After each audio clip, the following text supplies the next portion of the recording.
हमारे साथ उपस्थित नहीं हो पाए हैं, कठिन परिस्थिति में हैं, उनको अपने संगठन आइसा की तरफ से और लेफ्ट यूनिटी की तरफ से अपनी संवेदनाएं पेश करती हूं और आशा करती हूं कि वो इस कठिन परिस्थिति से वो और उनका परिवार जल्द ही निकले। साथियों, JNU-SU के प्रेसिडेंशियल डिबेट के इस क्रांतिकारी मंच से सबसे पहले मैं याद करती हूँ फिलिस्तीन के उन लोगों को जो अकेले हम सब की लड़ाई लड़ रहे हैं साम्राज्यवाद के खिलाफ, उपनिवेशवाद के खिलाफ। और साथियों, हम देखते हैं कि किस तरह फिलिस्तीन आजादी की जरूरत है, आजादी के भविष्य की जरूरत है।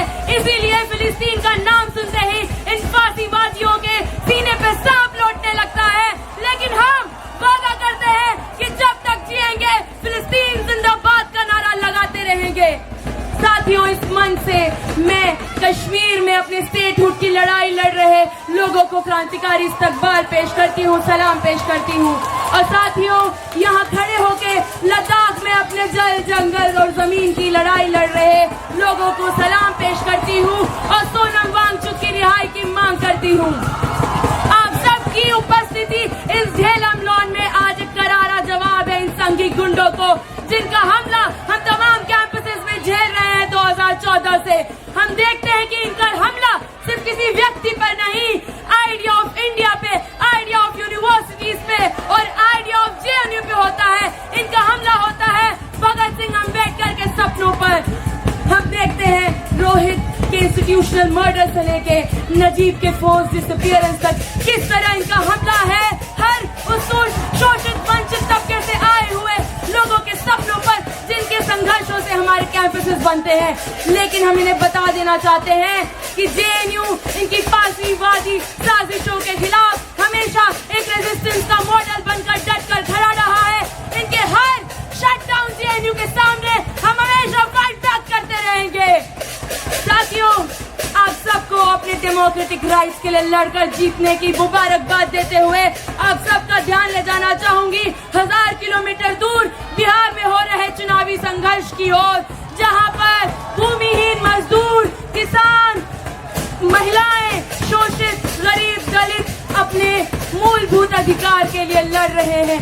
हम देखते हैं कि जब भारत की जनता इनकी दमनकारी नीतियों को रिजेक्ट करती है तो ये लेकर आते हैं special intensive revision. But I ask, revision of what? It is rather the surreptitious invasive restructuring of the voter list. And मुझे इनकी दमनकारी नीतियों की, इनकी वाहियात साजिशों से याद आता है ब्रेथ, जो कहते हैं कि the government finds it easier to dissolve a people and elect another। और जब भारत की जनता इनकी नीतियों को रिजेक्ट करती है तो ये नई जनता चुनने में लग जाते हैं। ये इन्होंने बिहार में किया, महाराष्ट्र में किया, कर्नाटका में किया, पर आज वो जनता इनसे चीख के कह रही है कि वोट चोर, गद्दी छोड़। साथियों, आप देखिए, ये कहते हैं मोदी है तो मुमकिन है। मैं बताती हूँ क्या मुमकिन है। नागरिक घुसपैठिया बन जाता है, मोदी है तो मुमकिन है। तमाम मेहनत कशों के घर गैर कानूनी करार देकर बुलडोजर तले ढा दिए जाते हैं, मोदी है तो मुमकिन है। और मोदी है तो मुमकिन है कि चीफ जस्टिस ऑफ इंडिया पर जो एक दलित आदमी है उन पर जूता चला के मारा जाता है और कोई कार्रवाई नहीं होती है। मोदी है तो ये मुमकिन है। 2014 से जब से ये निजाम आई है तब से दलितों पर किस तरीके से अपराध बढ़ते ही जा रहा है। हम ये वो अपराध कैमरों में कैद कर कास्ट राइट दिखाते हैं। हम नहीं भूलेंगे ऊना, हम नहीं भूलेंगे शबीरपुर और हम नहीं भूलेंगे हरिओम वाल्मीकि को अपने कह के मारा कि बाबा का राज है। और उसी बाबा के भक्त यहाँ पर हमारे प्रेसिडेंट, हमारे वाइस प्रेसिडेंट उनकी औकात पूछते हैं, कहते हैं कि तुम कोटा से आए हो तो तुमको बता दें, याद दिला दें कि ये JNU है, यहाँ बाबा का राज नहीं, बाबा साहेब का राज चलता है। और तुम्हारी मनुवादी ब्राह्मणवादी सोच को यहाँ रोजाना आग लगाई जाएगी। और तुमको बता दें, रिजर्वेशन किसी की खैरात से नहीं आया है, शोषित तबकों ने अपने हकों के लिए लड़कर छीना है। और तुम्हारी सोच, तुम्हारी विचारधारा इतिहास के कूड़ेदान में जगह रखती है। साथियों, ये जो हुकूमत है ये हिंदुस्तान की शख्सियत पर एक धब्बा है। जब आजादी के आंदोलन में भगत सिंह, बिस्मिल, अशफाक उल्लाह खां, चंद्रशेखर आजाद खून बहा रहे थे, तो इनके सावरकर और गोलवारकर, हिटलर जाकर सीख कर आए थे कि किस तरह से अंग्रेजों के खिलाफ संघर्ष को कमजोर किया जाए। और हिंदुस्तान की जनता में इन्होंने एक दुश्मन तलाशा।